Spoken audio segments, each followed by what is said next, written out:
A veces, al leer la Biblia, uno se topa con ideas que, a primera vista, parecen contradictorias, ¿no? Por un lado, se nos habla de que la salvación es un regalo, algo completamente gratis. Y por otro, hay una llamada constante a estar preparados, a estar siempre en alerta. Entonces, ¿en qué quedamos? ¿Es un regalo o es una exigencia? ¿Es para relajarse o para trabajar sin parar? Bueno, pues hoy vamos a desentrañar este misterio y veremos que en realidad estas dos piezas encajan de una forma sorprendente. Y esta es sin duda la pregunta del millón, el meollo de toda la cuestión.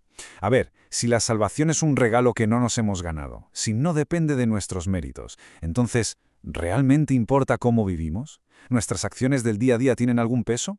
Es una tensión muy real que vamos a intentar resolver, porque veremos que hay una conexión directa e ineludible entre lo que se cree y cómo se vive. Vale, pero para llegar a la solución, como con cualquier cosa, primero hay que entender bien cuál es el problema, ¿verdad? Y para eso nos vamos a la carta a los romanos. Allí el apóstol Pablo nos da un diagnóstico muy claro. Todo el lío empezó con una sola persona y una sola acción que lo puso todo patas arriba. Fijaos en cómo Pablo construye su argumento, porque es brillante. Lo que hace es un paralelismo de opuestos, como si pusiera dos cosas en una balanza para compararlas. A un lado pone a Adán, que representa, por así decirlo, a la humanidad original. Su acto de desobediencia, bueno, ya sabemos las consecuencias que tuvo para todos. Y al otro lado de la balanza coloca a Cristo, la cabeza de una nueva humanidad, cuyo acto de obediencia lo revoluciona todo. Son literalmente dos puntos de partida que nos llevan a destinos completamente distintos. Y ojo, es importantísimo entender a qué se refiere Pablo cuando habla de pecado. No está pensando solo en meteduras de pata o en errores que cometemos. No. Él usa una palabra griega hamartía, que describe el pecado como, casi como una fuerza, un poder que invadió el mundo y se coronó como un tirano, trayendo consigo el reino de la muerte. Es como una condición hereditaria, algo que está en la raíz de nuestro ser y no solo los síntomas que aparecen de vez en cuando. Afecta a todo el sistema. Claro, esto se entiende mejor si pensamos en una idea muy común en el mundo antiguo, la solidaridad corporativa. ¿Qué significa esto? Pues básicamente que lo que hacía el líder o el representante de un grupo afectaba legalmente a todos los que estaban bajo él. Así que siguiendo esa lógica, la acción de Adán no fue algo personal y aislado. No, fue como un veredicto legal que se aplicó a toda la humanidad, estableciendo un estado, digamos por defecto, de condenación. Muy bien, ya tenemos el diagnóstico del problema bastante claro. ¿Y ahora viene el giro de guión. Porque la respuesta de Dios a todo este desastre, a este reino de la muerte, no es un simple parche. No es vamos a arreglar lo que se rompió. No. Es algo mucho más radical. Y sobre todo, desproporcionado.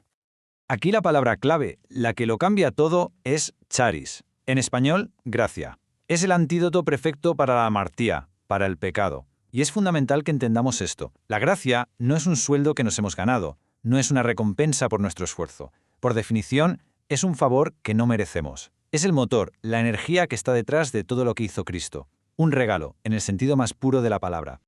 Y Pablo insiste muchísimo en esto, con una fuerza tremenda. No pensemos en una balanza equilibrada, esto no es un ojo por ojo.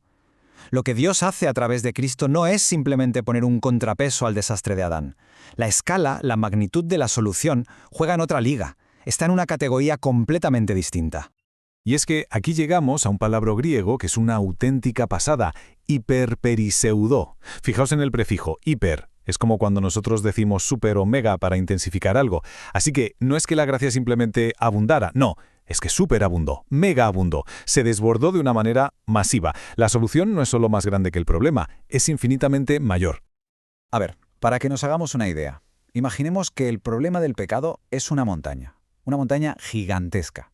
Pues bien, la gracia de Dios no es otra montaña igual de grande que se pone al lado para equilibrar. No, es más bien como un tsunami que no solo cubre esa montaña, sino que lo inunda absolutamente todo a su alrededor. No estamos hablando de un empate técnico, Estamos hablando de una victoria aplastante, de una abundancia que se sale de todas las escalas.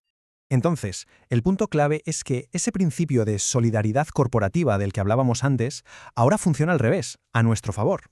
De la misma manera que la desobediencia de Adán se nos cargó en la cuenta, a todos, por así decirlo, ahora la obediencia perfecta de Cristo se nos anota, se nos imputa a los que creemos. Y esto es más que un simple perdón de deudas, es una transferencia legal completa. Es como si nos cambiaran de nacionalidad de un reino de muerte a un reino de vida. Perfecto. Hasta aquí creo que ha quedado claro el qué. Se nos ha dado un regalo inmenso, una gracia que lo desborda todo. Pero claro, esto nos devuelve a la pregunta del principio. Vale, ¿y ahora?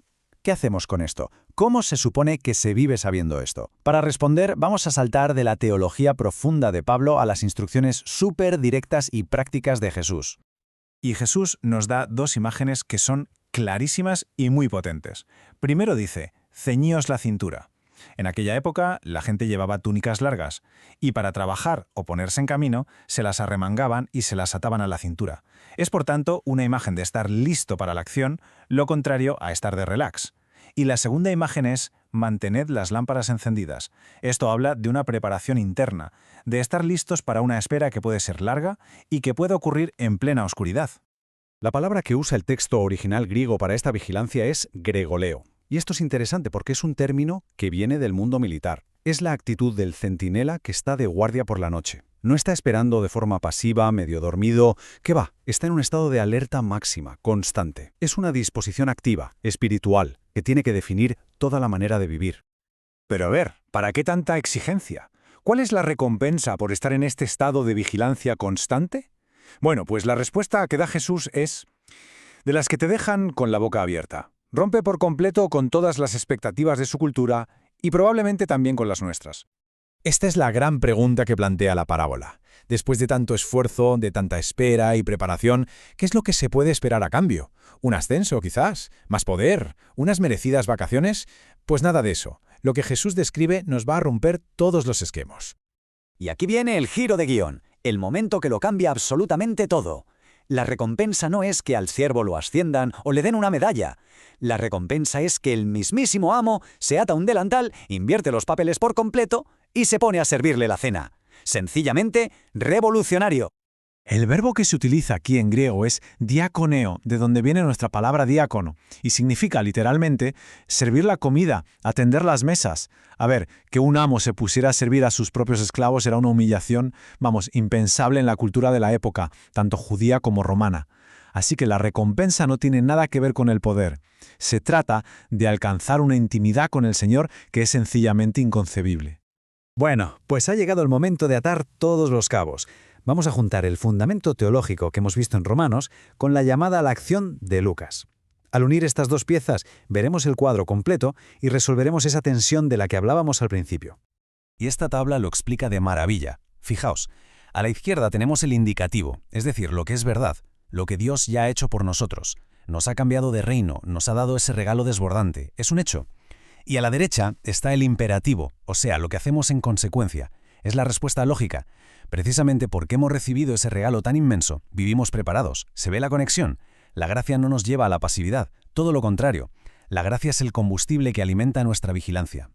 Entonces, resumiendo, ¿cuáles son las ideas clave? Pues la primera, que la salvación es un regalo gratuito y desproporcionado, infinitamente más grande que el problema que soluciona. Segunda idea, este regalo tan brutal no es una invitación a echarse a dormir, sino que es el motor para vivir con una responsabilidad activa. Tercero, esto implica que la espera fiel no es algo pasivo, sino un estado de preparación constante. Y por último, lo más alucinante, la recompensa final no es poder ni estatus, es algo mucho más profundo, una intimidad increíble con el propio Dios. Y para terminar, ahí queda una pregunta para darle vueltas. Sabiendo que la recompensa final no es un trofeo ni una posición, sino que el propio Señor nos va a servir en un acto de intimidad total, ¿cómo cambia eso nuestra forma de afrontar el día a día? ¿Cómo transforma la naturaleza misma de nuestra espera en nuestra vigilancia? Ahí lo dejo.